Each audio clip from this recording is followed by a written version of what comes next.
जय हिंद दोस्तों आज से हम स्टार्ट कर रहे हैं कक्षा 9वीं की गणित को। ठीक है ना। तो आज हमारा ये फर्स्ट लेक्चर है कक्षा 9वीं की गणित। आज हम प्रश्नावली 1.1 को पूरी तरह से ख़त्म करेंगे, कंप्लीट करेंगे। और आप लोग यकीन मानिए, अगर आप लोगों ने ये वीडियो को शुरू से अंत तक देख लिया, मैं गारंटी के साथ कहता हूँ आप लोगों को इस चैप्टर में कोई भी डाउट नहीं बचेगा और सारे कॉन्सेप्ट क्लियर होंगे। एकदम बेसिक से पढ़ेंगे एडवांस की तरफ। ठीक है ना।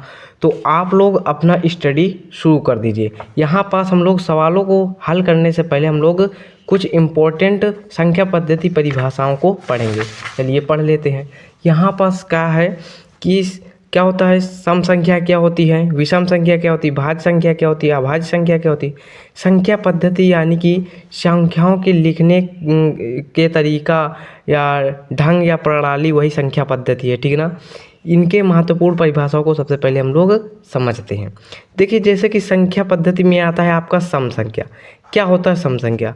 देखिए, ऐसी संख्या जो 2 से विभाज्य हों वो सम संख्या है। ठीक है ना। यहाँ पास लिखेंगे ऐसी संख्या जो 2 से विभाज्य हों।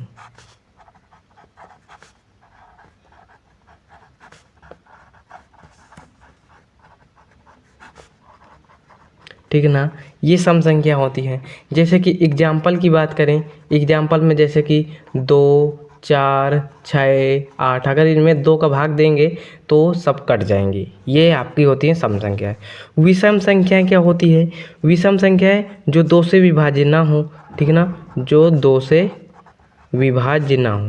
ठीक है ना। और इनका आप लोग नोट्स भी बनाते जाइए। ठीक है ना।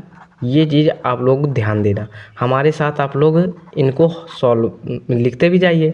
जैसे कि आपका एग्जाम्पल है 3, क्या 2 का भाग 3 में जाएगा? नहीं जाएगा, दशमलव में भाग जाएगा। ठीक है ना। 5, 7, 11। ठीक है ना। ये होती हैं आपकी विषम संख्याएं। अब यहाँ पास आपका आ जाता है भाज्य संख्याएं। आखिर क्या होती हैं भाज्य संख्याएं? देखिए, ऐसी संख्याएं जो 1 से कटे और स्वयं से कटे, उसके अलावा किसी और संख्या से विभाजित हो, भाज्य संख्या कहलाती है। ठीक ना। जो संख्या, यहाँ पास लिखते हैं, जो संख्या एक और स्वयं को छोड़कर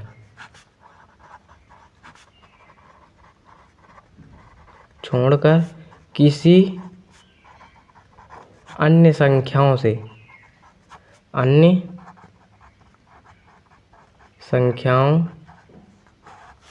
से विभाजित हो,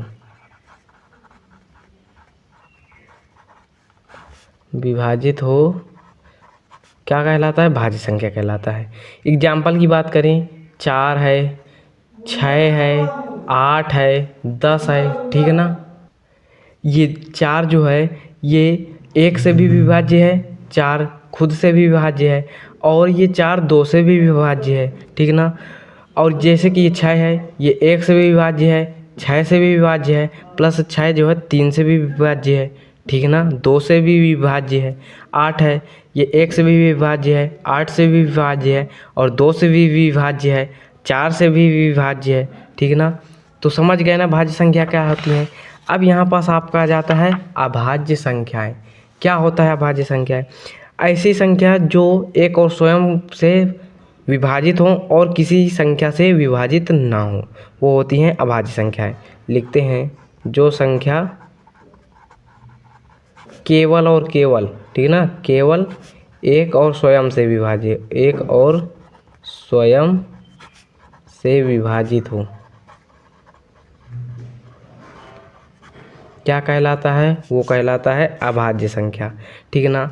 जैसे कि एग्जाम्पल की बात करें तो एग्जाम्पल में आपका आ जाता है, जैसे कि 5 1 से विभाजित होगा और 5 से विभाजित होगा। क्या और कोई संख्या से विभाजित होगा? नहीं होगा। जैसे कि आपका आ जाता है 11 1 से भी विभाजित होगा और 11 खुद से विभाजित होगा। क्या और किसी संख्या में जो है विभाजित होगा? नहीं होगा। ठीक है ना। जैसे कि आपका जाता है 13 1 से भी विभाजित होगा और 13 से विभाजित होगा। 13 क्या कोई किसी के पहाड़े में आता है? नहीं हो आता है, इसलिए किसी संख्या से विभाजित ही नहीं होगा। ठीक है ना। इसी तरह 17 19 3 2 भी है। ठीक है ना। ये चीज़ ध्यान देना, 2 1 से विभाजित होगा और 2 स्वयं यानी 2 से विभाजित होगा। अब आपका आ जाता है परिमेय संख्या। क्या होती है परिमेय संख्या?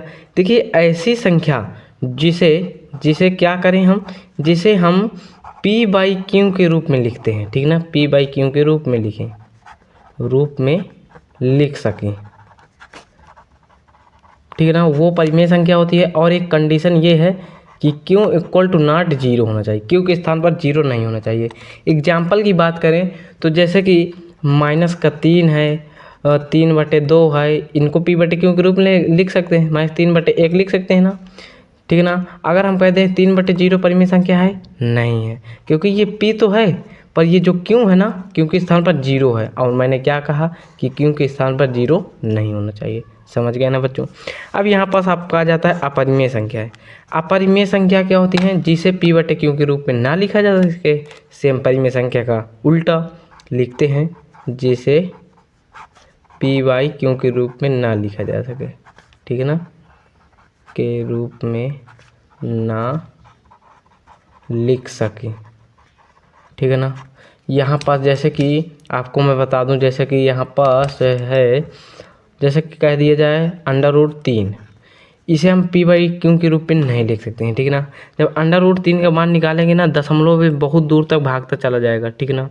यानी कि अंडर रूट के अंदर कोई भी अभाज्य संख्या है वो अपरिमेय संख्या होती है। अब जैसे कि 3.03, 203, 303, 00003 डॉट डॉट डॉट, ये क्या होती है? ये होती है अशांत अनावर्ती, ठीक है ना। और अशांत अनावर्ती जितनी भी संख्या होती है सब अपरिमेय संख्या होती हैं, इन्हें हम p बाई क्यू के रूप में नहीं लिख सकते, ठीक है ना।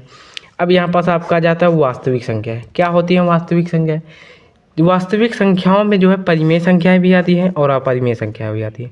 अगर मैं कह दूं कि जो है √3 क्या वास्तविक संख्या है? हाँ है। 2/3 क्या वास्तविक संख्या है? हाँ है, क्योंकि वास्तविक संख्या में परिमेय और अपरिमेय दोनों संख्या आती हैं। तो इसका आप इसकी परिभाषा लिखना है कि वास्तविक संख्या में परिमेय संख्या और अपरिमेय संख्या दोनों आती हैं, दोनों होती हैं, वही वास्तविक संख्या होती है, ठीक है ना। 0 क्या वास्तविक संख्या है? हाँ है। 3/2 क्या वास्तविक संख्या है? हाँ है। पाई क्या वास्तविक संख्या है? हाँ है। समझ गए। अब यहाँ पास आपका आ जाता है पूर्णांक संख्या, समझ लीजिए, ठीक है ना। इन तीनों का बहुत ही अच्छा यूज होने वाला है इस चैप्टर में। पूर्णांक संख्या क्या होती है? देखिए पूर्णांक संख्या में ऋणात्मक संख्या होती है, जैसे कि -3 डॉट डॉट डॉट, इधर -2 है, -1 है, और पूर्णांक संख्या में 0 भी होता है। धनात्मक संख्या में तो 1 2 3 4 डॉट डॉट डॉट अनंत तक, ठीक है ना। तो पूर्णांक संख्या में ऋणात्मक संख्या भी होती हैं, ठीक है ना। यहाँ पास लिखेंगे ऋणात्मक संख्या, और पूर्णांक संख्या में क्या होता है? धनात्मक संख्या, यानी कि दोनों संख्याएं आती हैं, ठीक है ना। समझ गए ना। अब यहाँ पास आपका आ जाता है पूर्ण संख्या। पूर्ण संख्या क्या होती है? तो जितने भी पूर्णांक संख्या है ना, इनमें से जितनी भी ऋणात्मक संख्या है उनको हटा लीजिए, इनको हटा लीजिए, तो क्या बचेंगी? जो भी धनात्मक संख्या बचेगी 0 से लेकर वो सब पूर्ण संख्या है। तो 0 1 2 3 4 5 6 डॉट डॉट डॉट अनंत तक, ये सब क्या है? पूर्ण संख्या है, ठीक है ना। अब यहाँ पास आ जाता है आपका प्राकृतिक संख्या। प्राकृतिक संख्या यानी कि नेचुरल नंबर, ठीक है ना। तो प्राकृतिक संख्या में जो है, जैसे पूर्ण संख्या में से 0 हटा लें तो जितनी भी संख्याएं बचेंगी वो प्राकृतिक संख्या है, यानी कि 1 2 3 4 5 6 7 8 9 डॉट डॉट डॉट अनंत तक। अगर मैं आपसे पूछूं कि जितनी भी प्राकृतिक संख्याएं हैं क्या पूर्ण संख्या है? हाँ है। देखिए यहाँ 1 है, यहाँ भी 1 है, यहाँ 2 है, यहाँ भी 2 है, यहाँ 3 है, यहाँ 3 है, यानी कि 1 से लेकर अनंत तक की संख्या इसमें भी है, 1 से लेकर अनंत तक की इधर भी है, ठीक है ना। 0 एक्स्ट्रा है, ठीक है ना। यानी कि जितनी भी प्राकृतिक संख्या है वो सब पूर्ण संख्याओं में है। अब मैं आपसे बोलूँ क्या सभी पूर्ण संख्या प्राकृतिक संख्या है? तो नहीं है, क्योंकि पूर्ण संख्या में ये 0 है पर इसमें प्राकृतिक संख्या में 0 नहीं है, इसलिए। अब यहाँ पास कह दूं कि क्या सारी पूर्णांक संख्याएं पूर्ण संख्या है? नहीं है, क्यों? क्योंकि इसमें ऋणात्मक संख्या है पर पूर्ण संख्या में ऋणात्मक संख्या नहीं है। अगर मैं आपसे बोलूं यहीं कि क्या सारी पूर्ण संख्याएं पूर्णांक संख्या है? हाँ है, क्योंकि देखिए 0 से लेकर जितनी भी धनात्मक संख्या है वो सब पूर्ण संख्या में होती हैं, समझ गए। अगर मैं आपसे बोलूं कि क्या सारी प्राकृतिक संख्याएं पूर्णांक हैं? हाँ हैं, क्योंकि देखिए 1 2 3 4 5 6 7 8 यानी कि जितनी भी धनात्मक संख्या है वो सब पूर्णांक संख्याएं में आती हैं, समझ गए ना बच्चों। तो उम्मीद करता हूँ यहाँ तक आप लोगों को कोई दिक्कत नहीं हुई होगी। अब यहाँ पास हम लोग अपने प्रश्नों को सॉल्व करते हैं, ठीक है ना। तो पहला नंबर प्रश्न क्या कह रहा है आपका, कह रहा है कि क्या शून्य एक परिमेय संख्या है? क्या इसे आप p बटे क्यू के रूप में लिख सकते हैं, जहाँ p और q पूर्णांक हैं और q equal to not zero. तो हाँ भैया, शून्य एक पूर्णांक, शून्य को हम p बाई क्यू के रूप में लिख सकते हैं। यहाँ पर सबसे पहले लिखिए हल, ठीक है ना। शून्य को हम p बटे क्यू के रूप में लिख सकते हैं, 0/1 के रूप में लिख सकते हैं ना। यहाँ पास लिखिए 0/1, ठीक है ना। तो यहाँ पास लिखते हैं, यहाँ पास कारण लिखेंगे, यहाँ पास हाँ, यहाँ पास लिखना है हाँ शून्य एक परिमेय संख्या है, ठीक है ना। क्वेश्चन के अनुसार लिखना है हाँ शून्य एक परिमेय संख्या है, शून्य एक परिमेय संख्या है, परिमेय संख्या है। इसे हम p बटे क्यू के रूप में लिख सकते हैं, ठीक है ना। इसे हम p बटे क्यू रूप, p बटे क्यू रूप यानी कि 0/1, 0/1 के रूप यहाँ पास लिखेंगे में लिख सकते हैं, ठीक है ना, लिख सकते हैं। यहाँ पास देखिए ये p है, ये q है, ये है p और ये है q, और q के स्थान पर 0 नहीं है। यहाँ पास लिखिए जहाँ p और q पूर्णांक है, जहाँ p और q पूर्णांक है, q पूर्णांक है। अभी मैंने आपको बताया पूर्णांक क्या होती हैं, ठीक है ना। ऋणात्मक संख्या हो या धनात्मक संख्या है, 0 क्या पूर्णांक है, हाँ है। 1 क्या पूर्णांक है, हाँ है, ठीक है ना। और क्यों के स्थान पर क्या है, 0 नहीं है। यहाँ पास आप देख सकते हैं क्यों के स्थान पर 0 नहीं है, 1 है, इसलिए क्यों इस बराबर 0 नहीं है। समझ गए ना, यही आपका ये उत्तर हो जाएगा पहले का। अब यहाँ पास आपका आ जाता है दूसरा नंबर प्रश्न। क्या कह रहा है, 3 और 4 के बीच 6 परिमेय संख्या ज्ञात कीजिए। यहाँ पास कह रहा है 6 परिमेय संख्या ज्ञात करना है। तो यहाँ पास 6 से एक अधिक संख्या ले लेनी है, 7, ठीक है ना, ले लिए। अब ये 7 का गुणा अंश और हर में कराना है, ठीक है ना। ये जैसे कि 3 है, 3 में अंश और हर यानी कि 7/7 के गुणा कराएंगे। 7 से 7 काटेंगे, कट जाएगा ना, उसी तरह तो हो जाएगा। 4 है, 4 में भी 7/7 का गुणा करा दीजिए, ठीक है ना। अब यहाँ पास क्या हो जाएगा, 7 त्रिक 21, 21/7 हो जाएगा। इधर क्या हो जाएगा, 7 चौक 28, बटे में क्या हो जाएगा 7। इधर आया 21/7, इधर आया आपका 28/7। अब इनके बीच देखिए यहाँ पास हर बराबर हो गई हैं, तो 21 और 28 के बीच में संख्या लिख दीजिए। 21 के बाद क्या आता है 22, तो 22/7। फिर आता है 23, तो 23/7। फिर आता है आपका 24, तो 24/7। फिर आपका आ जाता है 25, तो 25/7। फिर आपका आ जाता है 26, 26/7। फिर आपका आ जाता है 27, 27/7। आप यहाँ पास देख सकते हैं कि 3 और 4 के बीच में 6 परिमेय संख्याएं आपकी निकल आई हैं, ठीक है ना। 6 परिमेय संख्याएं, ये यहाँ से 1 2 3 4 5 6, ठीक है ना। समझ गए ना ये प्रश्न, ऐसे ही प्रश्न इनको करना है। अब यहाँ पास तीसरा नंबर प्रश्न क्या कह रहा है, कह रहा है 3/5 और 4/5 के बीच 5 परिमेय संख्याएं ज्ञात कीजिए। 5 परिमेय संख्या ज्ञात करना है, तो 5 से बढ़ के एक संख्या लिख लीजिए 6, ठीक है ना। अब 6 का जो है अंश और हर में दोनों में गुणा कराना, जैसे कि 3/5 है, ठीक है ना, इसमें ऊपर भी 6 का गुणा नीचे भी, ठीक है ना। 4/5 है, तो 4/5 में ऊपर भी 6 का गुणा नीचे भी, तो क्या हो जाएगा 6 त्रिक 18 हो जाएगा, और 6 पंचे 30 हो जाएगा। 6 चौके 24 हो जाएगा, 6 पंचे 30 हो जाएगा। क्या आया, यहाँ पास आया 18/30, और इधर आया 24/30 आया ना। अब यहाँ पर देखिए हर बराबर है, हर बराबर है, तो एक 18 से 24 के बीच की संख्या लिख दीजिए। 18 के बाद होता है 19, 19/30 लिख दीजिए, ठीक है ना। फिर आज आपका आ जाता है 20, 20/30 लिख दीजिए। फिर आपका आ जाता है 21, 21/30 लिख दीजिए। फिर आपका आ जाता है 22, 22/30 लिख दीजिए। फिर 23, फिर 23/30। तो यहाँ पास 1 2 3 4 5, 5 परिमेय संख्या ज्ञात हो गई, 5 परिमेय संख्या ज्ञात हो गई कि नहीं, यही आपका उत्तर हो जाएगा। तो बच्चों समझ गए ना ये प्रश्न। अब यहाँ पास आपका आ जाता है चौथा नंबर प्रश्न। क्या कह रहा है, देखिए इन प्रश्नों को समझने में आपको कोई भी दिक्कत नहीं होगी, कोई भी डाउट नहीं होगा, क्योंकि आप लोग पूर्णांक संख्या, पूर्ण संख्या, प्राकृतिक संख्या, वास्तविक संख्या सब चीज़ पढ़ ही चुके हैं। तो क्या है चौथा नंबर प्रश्न, नीचे दिए गए कथन सत्य हैं या असत्य हैं, ठीक है ना। सत्य असत्य बताना है, वो भी किसके साथ, कारण के साथ अपने उत्तर देना है। चलिए देते हैं भाई। यहाँ पास पहला नंबर प्रश्न है, प्रत्येक प्राकृतिक संख्या एक पूर्ण संख्या होती है। प्राकृतिक संख्या बात की है, तो यहाँ पास लिखिए प्राकृत संख्या, ठीक है ना। और पूर्ण संख्या की बात कर रहा है तो यहाँ पास लिखिए पूर्ण संख्या। देखिए प्राकृत संख्या क्या होती है, एक से स्टार्ट होती है, 1 2 3 4 5 6 डॉट डॉट डॉट अनंत तक। पूर्ण संख्या क्या होती है, 0 से स्टार्ट होती है, 0 1 2 3 4 5 6 डॉट डॉट डॉट अनंत तक। ये अनंत का चिन्ह है, ठीक ना, अनंत तक, ये चीज़ ध्यान रखना। तो यहाँ पास कह रहा है, फिर से प्रश्न पढ़ेंगे, प्रत्येक प्राकृतिक संख्या यानी कि जितनी भी प्राकृतिक संख्या हैं एक पूर्ण संख्या होती है, हाँ होती हैं, क्योंकि आप देख सकते हैं एक से लेकर जितनी भी संख्याएं अनंत तक हैं, यहाँ पास पूर्ण संख्याओं में भी एक से लेकर पूरी अनंत तक की संख्याएं हैं। आप देख सकते हैं एक है, दो है, 3 है, 4 है, ठीक है ना। तो यहाँ पास इसका कारण क्या लिखेंगे, यहाँ पास लिखेंगे सत्य है, सबसे पहले लिखेंगे सत्य है,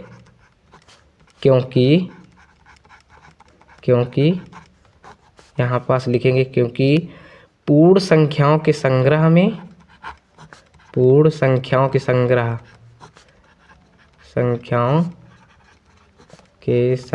में सभी प्राकृतिक संख्या आती हैं, है ना, सभी प्राकृत संख्याएं आती हैं, संख्याएं लिखना क्योंकि एक से अधिक है, संख्याएं आती हैं। आप देख सकते हैं, यही आपका बच्चों उत्तर हो जाएगा। अब यहाँ पर जैसे कि आपका आ जाता है दूसरा नंबर पर, क्या कह रहा है, प्रत्येक पूर्णांक एक पूर्ण संख्या होती है। सबसे पहले पूर्णांक की बात कर रहा है, यहाँ पास लिखिए पूर्णांक, ठीक ना। अब कह रहा है पूर्ण, यानी कि यहाँ पास लिखिए पूर्ण, ठीक ना, एकदम आसान। पूर्णांक क्या होती है, देखिए ऋणात्मक संख्या होती है, -3 -2 -1 0 1 होता है, 2 होता है, 3 होता है, 4 होता है, 5 होता है, ठीक ना। धनात्मक संख्या भी होती है, ऋणात्मक संख्या भी होती है। पूर्ण संख्या क्या होती है, 0 से स्टार्ट, 1 2 3 4, यानी कि ओनली धनात्मक संख्या होती है, इसमें भी अनंत तक होता है, ठीक है ना, इधर भी अनंत तक। तो यहाँ पास कह रहा है क्वेश्चन हमारा कि प्रत्येक पूर्णांक एक पूर्ण संख्या होती है, यानी कि जितनी भी पूर्णांक संख्या हैं क्या पूर्ण संख्या होती हैं। तो भैया देख सकते हैं यहाँ पास 0 1 2 3 4 5 6 7 8 9 10 पूरा अनंत तक है, तो यहाँ पास भी 0 1 2 3 4 5 6 7 8 अनंत तक है। पर भैया आप लोग देखिए यहाँ पास जैसे कि -3 एक पूर्णांक है, पर क्या पूर्ण संख्या में आपको -3 दिख रहा है, नहीं दिख रहा है, क्योंकि पूर्ण संख्याओं में ऋणात्मक संख्या नहीं आती हैं, ठीक है ना।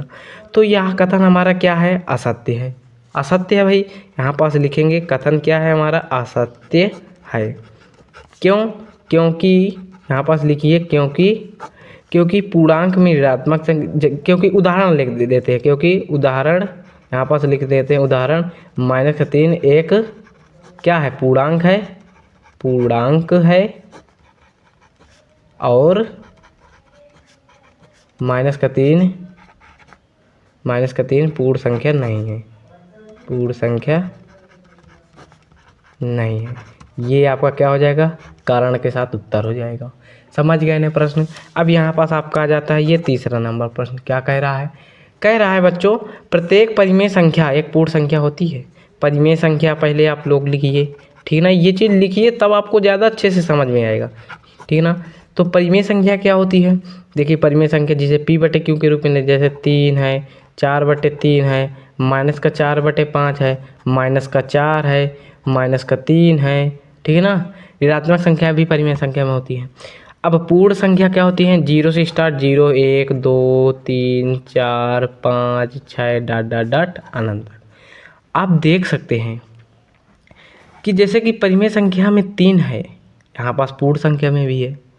यहाँ पास जैसे कि -3 है, क्या -3 पूर्ण संख्या में है, नहीं है ना, नहीं है ना। यहाँ पास हम कह सकते हैं कि परिमेय संख्या में ऋणात्मक संख्याएं भी होती हैं, पर पूर्ण संख्या में होती ही नहीं है। यहाँ पास लिख दीजिए कि यह कथन क्या है, असत्य है। यहाँ पास लिखिए असत्य है, क्योंकि यहाँ पास हम रेड पेन का यूज करेंगे, क्योंकि उदाहरण लिखते हैं, उदाहरण -3 एक परिमेय है, एक परिमेय संख्या है,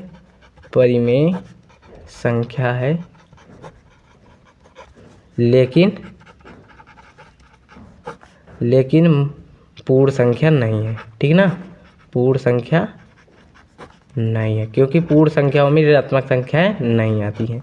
यही बच्चों आपका उत्तर हो जाएगा। तो उम्मीद करता हूँ यहाँ तक सारे प्रश्न आपको समझ में आए होंगे। अगर आए हैं तो वीडियो को एक लाइक कर देना, और चैनल में नए हो तो चैनल को क्या करना होगा, आपको सब्सक्राइब कर देना, ठीक ना। तो उम्मीद करता हूँ यहाँ तक तो कोई दिक्कत नहीं हुई होगी, आपको कोई भी डाउट नहीं होगा। कोई भी डाउट है कमेंट आपके लिए बनाए, कमेंट में अपना सुझाव दे सकते हैं। तो कैसा लगा मेरे पढ़ाने का अंदाज़ा, आपको समझ में आया ना। कोई भी दिक्कत हो रही हो तो आप लोग कमेंट करिए। चलिए मिलते हैं नेक्स्ट वीडियो में, तब तक के लिए जय हिंद जय भारत।